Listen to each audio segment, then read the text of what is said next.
Hello, everybody. Spider here, DeFi Car Podcast, being joined today by Sonny and Loco Luque. Sonny, how are you, bro? Hey, what's going on, Spider? First of all, thanks for inviting me, man. And yeah, man, I'm really happy to be here talking with you, man. And yeah, man, shout out to the people that are gonna listen up, man. Thanks for inviting me, brother. No, by all means, bro. Now, the thing about, I've been in this fight game for a minute when it comes to media. You've been in it for a minute, bro. I believe I've interviewed you before. I believe the first time you fought was actually here in San Antonio, bro. My very first amateur fight, official amateur fight, was in San Antonio, man. Back at the Cowboys dance hall too. So yeah, man, it's crazy. Yes, sir, it was. No, and I gotta ask you because obviously you have a very competitive team, man. Your fighters are all over the place. One of them just fought recently at Cowboys, man. When you went out there, do you kind of like get those feels again? It was kind of that cliche feeling like the everything comes full circle, that's I'd be lying to you if I said I didn't feel that, because I was like, wow, like my first official amateur MMA fight was here, and now my guys are fighting here too. So it's kind of like, life does take a full circle when you stay in the same ambience, the same ambient that you're doing. Life kind of takes a full circle, man. So yeah, I'd be lying to you if I didn't feel if I say I didn't feel that, man. It was kind of cool.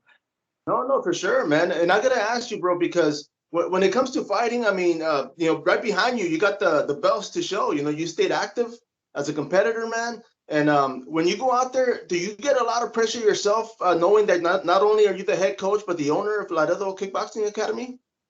It's the pressure, as I'm sure every fighter could tell you, when it comes to fighting or coaching your people or whatnot, man. The pressure, the nervousness never goes away. I actually had some kid from Monterrey ask me that this past weekend working over there. They asked me, hey, they call me master or sensei. They call me, yeah, sensei.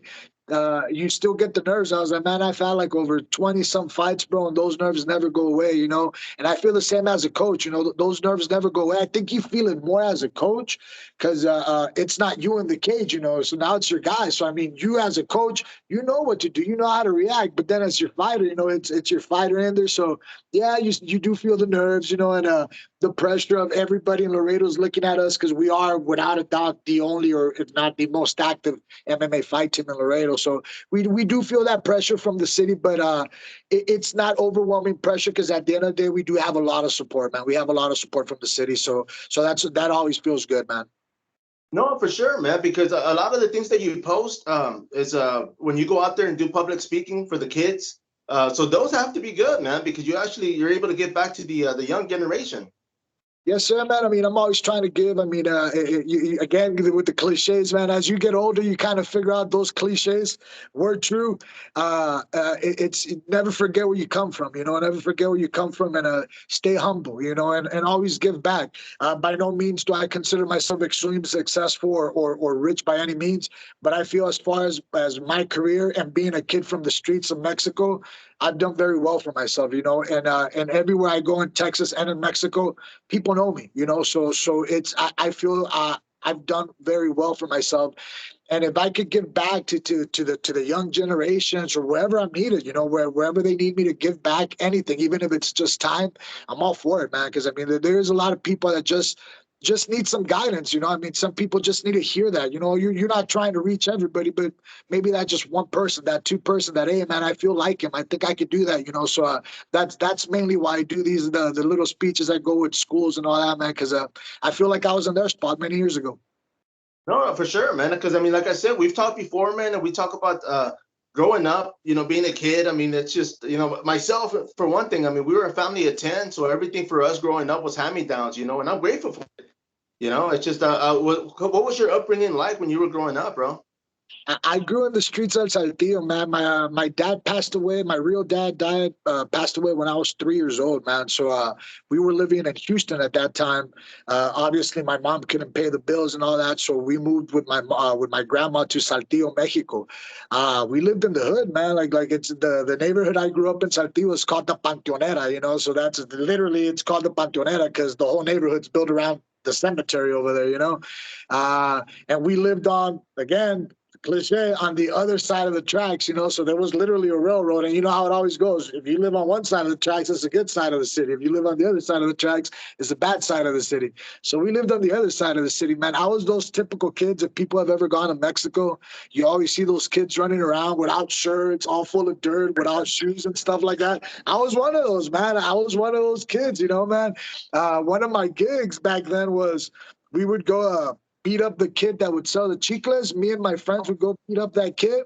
We would steal his chicles, and then we would sell those chicles, you know, so we could go buy our stuff, man. Oh, man, it was the hood, bro. It was bad, man. We were bad kids, but man, you know, I never realized I was poor till once you get old. We would eat frijoles and rice every day with a tortilla de harina, homie, and that was the best meal, bro. Like, I couldn't wait till 6 p.m. every night, get home, get my plate of frijoles with rice, some tortilla. We were lucky they'd sprinkle some cheese on it, you know, sometimes. Dude, we didn't even know we were poor till once you get older. We were like, man, we were freaking struggling back in those days. But, you know, I wouldn't trade it for the world because, like they say, you know, bad situations mold the person to what they are today, you know. So I kind of feel like my upbringing has a lot to do with the way I am today, man. No, for sure, man. And I was gonna say, man, those frijoles with arroz, dude, those still hit though, man. I'll still take those any day, bro. A little warm tortilla de harina, like I said, sprinkle some cheese on that, man. No, for sure, man. And let me ask you, bro, because you talked earlier as far as your team being very competitive, man. I was there when some of your students fought for Texas Clash. You actually have one of those students actually fighting again. I have Karime Sepulveda. She's fighting for Mr. Mendez's Texas Clash, and I think he said he was going to debut another one of my boys, Oscar Gomez, too, if he had the opportunity. Yeah, man. Over the years, we've had a very good relationship with Mr. Mendez. He's given a lot of my guys opportunities to compete in Texas Clash, and we're very grateful for that. You know, again, you know this in Texas, there is very little promotions now to showcase your talent. You know, there used to be many, maybe like 10 years ago, there used to be promotions everywhere.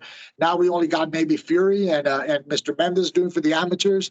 Rarely do you see a promotion pop up and then they disappear, you know. So any platform I could get my team to compete in, I'm very grateful for it. But yeah, man, Karima Sepulveda is one of my 105ers. She's 0-2 because she's been fighting big girls is the excuse, man. She's been fighting girls at 115 and at 120. She's a natural 105er. And I'll go on record and say this.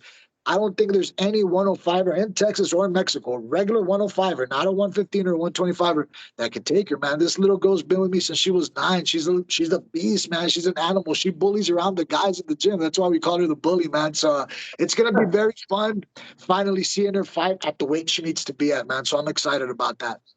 And I was gonna ask, is she fighting at 105? Because yeah, I mean, I've seen her opponents, and by no means to take anything away from them because they are athletes, but yeah, I've seen her fighting bigger opponents, and I'm thinking, man, at 105, I bet she'd be able to move a lot better, push her will, so to speak, you know. But man, I'll be there, man. I'm definitely looking forward to that.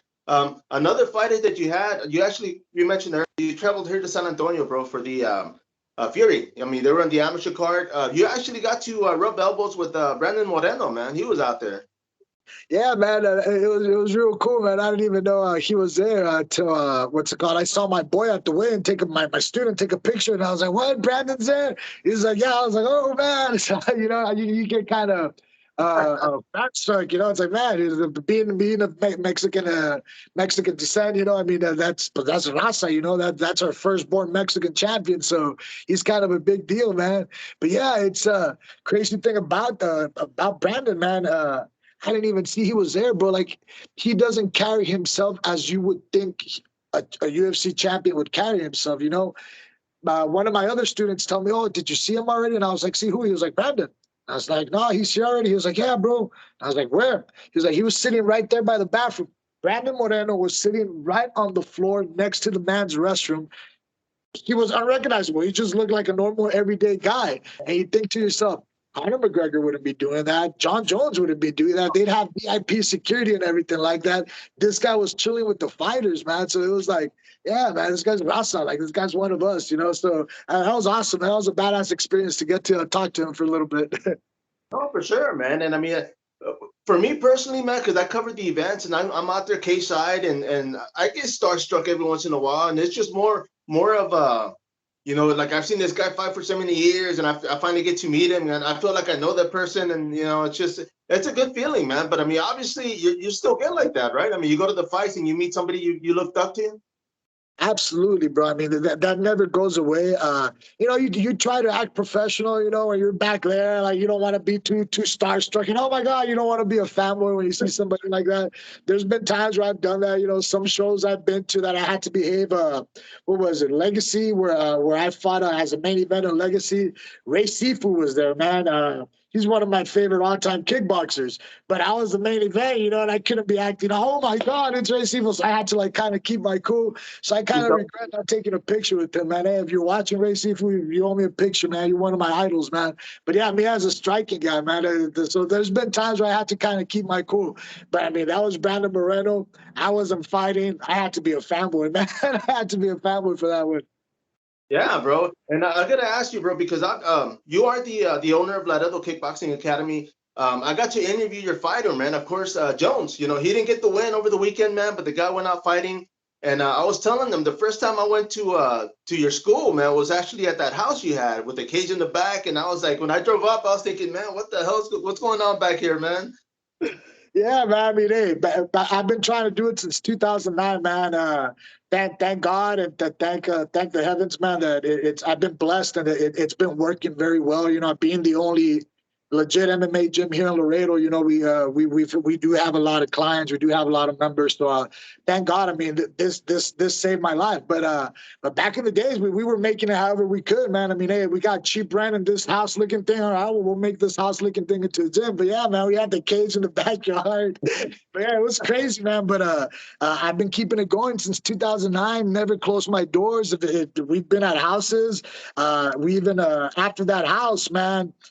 A friend of mine that owns a bar lent me his bar during closing hours so I could operate as my gym. So we would roll out the mats. There was no bags, no anything. We would roll out the mats at his bar, have our class there, roll back the mats, put them away, sweep, mop, because the bar was about to pop off in a couple of hours. So, man, we've done it all, bro. We've done it all. And like I said, man, thank God it paid off finally. You know, you had to go through years and years and years of struggling, but it's paid off now. And we're even looking for a bigger place as we speak now, man. We're looking for a bigger place because we already outgrew this pretty cool location we're at right now, man. So, yeah, man, it's a blessing.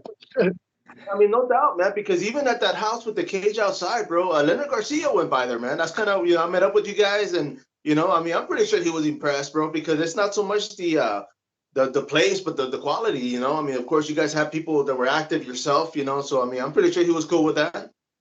Dude, I think after that day, me and Leonard became very close, man. Even to this day, Leonard Garcia and me hold a very close relationship. We still keep in touch. We still keep in contact, man. He's a real cool guy, man. I guess we kind of see eye to eye because, I mean, of course, I never made the big show, but we kind of have similar styles, you know, just bang, swinging and banging, you know. We kind of don't like the ground. We just want to violence, you know, beautiful violence, like they say it. So I guess we kind of got along with that. And our sparring sessions were very fun always. Every time me and Leonard would go, our sparring sessions would get very fun. But yeah, man, he did go, and I remember he made a very important comment to all my fighters while he was there. That one time he's been here a couple of times, but that one time he was there, he did say, y'all got to appreciate what this is. You know, even though it's not a big top of the line gym or whatever, it was like your coach is going out of pocket. And it was, you know, at that time I was going out of pocket. I didn't know anything about business loans or everything.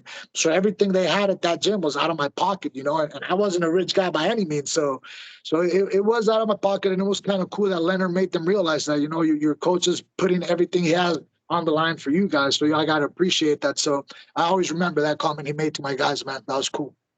No, definitely, man. I mean, I sat there throughout the whole day. I mean, I know he got to spar with some of you guys. And talking about sparring, man, you were in Nuevo León, Monterrey, Mexico, and you got a shiner on you, bro. What happened? Man, it was a hell of a sparring session, bro. It's I went to go spar with Nino Marroquin, Alliance Alpha over there, man. If y'all aren't familiar with Nino Marroquin, Alliance Alpha, he probably holds the second or third best Mexican MMA team in all of Mexico, man. I mean, the best one is probably Entram right now, where Brandon Moreno trains at in Tijuana. But this guy is the Lions Alpha team in Monterrey, not very far away, man. I went Goyito. Everybody knows who Goyito is. I went to go spar with him. You know, he's a real good friend of mine too. We had a great sparring session. You know, no big deal. Then I sparred with his brother, Yair, the younger one. He's a beast, man, a beast in wrestling. We had a good sparring session too. Then they put me with this younger guy that I'm not very familiar with. Well, the first thing I saw that I didn't like was he wasn't wearing the MMA training gloves. He was wearing the fight gloves. He was wearing the 4-ounce fight gloves. So that was the first thing I noticed that kind of threw me off. The other thing that I didn't like was the dude was kind of like 6 feet, solid muscle, all tatted up. So I was like, all right, man, so cool. So the round starts. I kind of, you know, you're sparring, you kind of start out feeling out. The very first combo he throws, overhand right, hook left, uppercut right, hard, bro, with everything. It landed and it hurt, you know, and I kind of felt my eyes starting to swell up. And then you kind of get the little smart little voice on your head saying, hey, you need to stop because you're going to be on TV later. But then you get the alter ego Loco that said, no, fuck that. This dude wants to swing. so it became a swinging session, man. Like me and him were literally fighting, bro. Like we were swinging. So, I mean, but it was fun. I had fun, and I'm sure he had fun too. But at the end of the day, I ended up losing. Not the sparring session, but my employers got very mad at me because they weren't going to put me on camera. So I had to work the back this time. I wasn't on camera. So, but man, the sparring session was fun. But I learned a lesson not to go sparring the day before I got to be on TV, man. So lesson learned. Oh, that things out because when you go to another gym, out of respect, you only go about what 30-40%, you know, just to like sparring. Obviously, that guy didn't get the memo, but I mean, yeah, I kind of figured like maybe they were trying to like test themselves because I mean they like I'm sure they know who I am and oh well this guy's still ranked, you know, this guy's a young cat coming out, you know, typical young lion, old lion, you know. So it was fun. I had a lot of fun. No, definitely, man. Well, I mean, and that's another thing too, bro, because not only are you a fighter, you're a coach, but you're also a commentator, man. You actually do work for Naciones MMA. Unfortunately, we didn't get to hear you this weekend, man. But I mean, is that something that, you know, as a public speaker and other ventures, are you looking to do more gigs like that? I honestly love it, man. I do enjoy it. It's like I was telling people is, you know, you kind of get paid more or less the same I was getting paid as fighting, but without getting beat up, you know, and you still get the whole traveling and everything, and you're still working on the same ambient, you know, you're still working anything to do with MMA or mixed martial arts, it's huge for me, man. I feel like I'm learning so much in everything. I've done so many things as far as the game of fighting goes that it's all leading up to something, man. I can't really say what it's going to lead up to, but everybody kind of already has an idea. But I kind of feel like all my life has been kind of preparing me for something, you know. So it's leading up to something, man. Let's just say that there's going to be more shows in South Texas soon, man. So that's all I could say about that. But yeah, man, it's a great experience. And yeah, I want to keep doing that, man.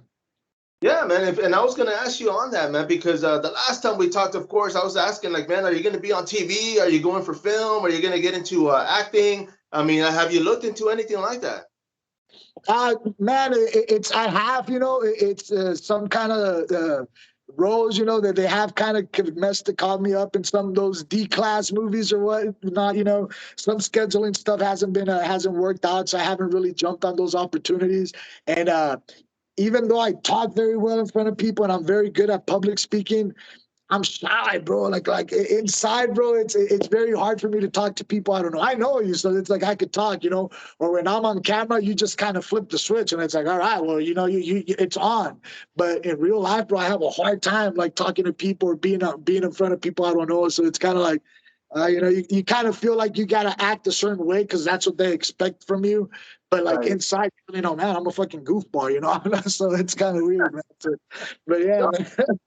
And on that level, man, because we both have shared photos as far as our toy collection, bro. You know, I mean, I'm big on 80s stuff. I mean, I still have my section at home with the action figures, and everybody's like, man, you know, I have 2 daughters, bro, and they've always like, Dad, why are you buying these? And I said, my first answer was like, because I can. You know, as a kid, I couldn't buy anything. My mom, Dad wouldn't buy me everything I wanted. So now that I got money, I'm like, yeah, I'm gonna treat myself with something, man. But for you, when did that start, man? When did the collection start?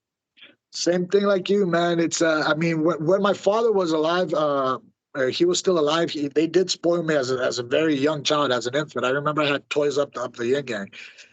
When he passed away, it wasn't easy for my mom to spoil me as much as my dad did, but she tried. She tried. But like you said, man, there was a lot of things that I wanted that I didn't get. So because we couldn't afford them. It's just we were poor kids living in the street, so we couldn't afford that. So that kind of carries on to that. Now that, like you said, now because I can, I buy it. These are all things like from my childhood, things that I like from my childhood. And I'm big on horror, man. I'm big on horror movies and stuff like that. So most of my collection is horror pieces, man. So I always tell people I'm a geek in the closet. I'm a closet geek, man. I'm a geek trapped in a fighter's mentality and fighter's body. But bro, I think with strangers, if strangers would approach me more with like Harry Potter conversations or horror conversations, I'd be more inclined to talk to them than I would be like to people that are like, oh, you're a fighter and stuff like, man, that gets old. It's kind of like, yeah, man, whatever. And it's every time people, men especially, that don't know you and they feel like they need to talk to you, they always got to flex on. Yeah, back in high school, I was 39 and knowing all my street fights, but then I blew my knee. And every time, but it's kind of like every time a guy knows you're a fighter, they got to flex about everybody they knocked out in high school. And it's like, man, that shit gets old. Like, why don't you talk to me about movies? Talk to me about that stuff, man. But yeah, man, I'm a closet geek is what I like to call it. I'm a closet geek, man. Definitely, and obviously behind you, you also collect belts, bro. So that's another good hobby, man. Yes, sir. I've been blessed with these, man. I've been blessed with these time, sweat, and tears, and a lot of chingazos, man. But I've been blessed to collect some belts long. 3 of these are mine, and one of those belongs to one of my students too, man. Ramiro. He actually got it at Mendez's Texas Clash. He was a 155 champion there before he went pro. Okay, and let me ask you, bro. This is the question that I want to know, man. Are you retired from combat sports, bro?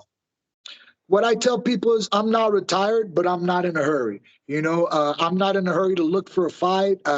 If something good comes up along the lines, a good opponent, good money, I jump into it. I'm having a lot of fun in kickboxing, man. I have a 4-1 professional record in kickboxing with 3 knockouts all under 2 rounds, So, I mean, I'm having a lot of fun with kickboxing. I do want to keep doing kickboxing. I feel it's not as taxing on my body as MMA is, especially on fight camps and stuff like that.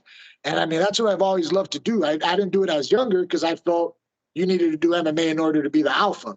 But now that I feel like I've done everything you could do in MMA except fighting the big show, So, I mean, I have nothing left to prove, I mean, as far as MMA goes, and like I said earlier, in Texas and Mexico, wherever I fought, I'm still recognized. People know me, So it's respect. Like they say, real knows real, real recognizes real. So all the real fighters know who I am. It's always respect. So I feel like I have nothing left to prove, man. So, I mean, I'm not retired, but if something good calls, I'll entertain the offer. I'll entertain the idea. But right now, I'm kind of looking more for kickboxing, man. I mean, that's really where I'm having fun at, man. Okay, well, sweet, man. And last question, bro. If you were to star in a horror movie, would you rather be the bad guy or the good guy, bro? Bro, it's funny you say that because we have talked about this a lot. And honestly, bro, I mean, I'd love to be the killer, but with my personality and the type of person I am, I'd be the first one to die. Like, I'd probably be that first one that dies in the movie. I'd be the one that, like, what's that noise? And everybody runs away. I'd be the dumbass that goes towards the noise to check what it is. So yeah, I'd probably be the first one to die, man. It's another one of my hobbies is shark diving. Everybody usually runs away from the shark. I jump towards the shark, So yeah, I'd probably be the first one to die, man, if that ever happened. I mean, man, here locally, I've actually gone into for roles or parts, and I'm like, dude, I told people I'd be happy to be victim number 3. I don't care. I just want to get in there, man. That's what I'm saying, bro. It'd be fun, blood splatter, hell yeah, man. I was just watching Texas Chainsaw Massacre, the new one from Netflix. I wasn't very happy with it. I didn't really like it. I kind of think they didn't do justice to the originals, but I do give them credit on the killing scenes, man. Those killing scenes were a little like, whoa, like that's pretty cool. But other than that, I saw it too, and the one thing I liked about it was that they didn't just copy the first one, or the second one, because I was like, man, when they remake them like that, it gets justice, So that was one of the things I liked. But yeah, like you said, I mean, it wasn't it was up to par. I wouldn't. I'll watch it again maybe later, but it's just the first time I watched it, I said, oh, okay, I got it out of the way, But But yeah, man. But I mean, hopefully they'll be making more movies, man, and hopefully we'll see you on a movie someday, bro. Definitely. Ready for it. And I'm ready. Sonny, Luque, man, thank you for jumping on here. I'm gonna cut this short, but I will see you guys Texas Clash, bro. Yes, sir. Again, man, thank you, the Texas Fight Card Podcast for having me, man. It's always fun talking to you, Spider. We've had a cool relationship for a long time, man, and yeah, man, it's awesome talking to you, and I can't wait to see you soon, brother. No, for sure, man. Till next time, bro. I'll be safe, bro. I'll see you soon. Yes, sir. Take it easy. The Fight Card Podcast. Till next time. Follow up.